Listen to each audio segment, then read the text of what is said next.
আমি চালগুলো ভাজার জন্য কিচেনের একটু তেল দিয়ে দিচ্ছি। বাড়তি কোনো আর তেল দিচ্ছি না, কারণ এখানে অনেক তেল। একটু গরম মশলা দিয়ে দেবো, রাস্তার চিনি, লং, তেজপাতা। আগে কলার চাল দিয়ে রাখছিলাম,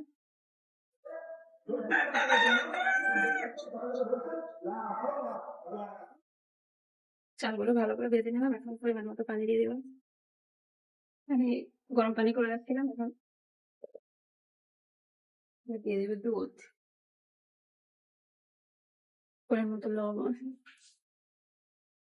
মাংসগুলো তুলে রাখছি, গ্রেভিটা পোলাওর মধ্যে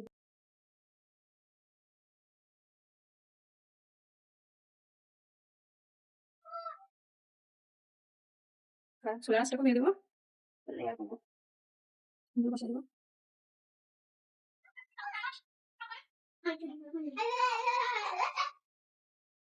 দিয়ে দিচ্ছি,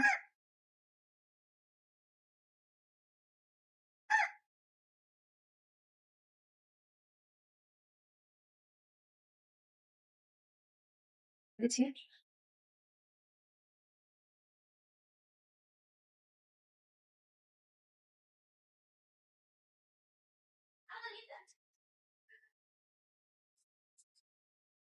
বাকি রাখবো, দিয়ে দেবো।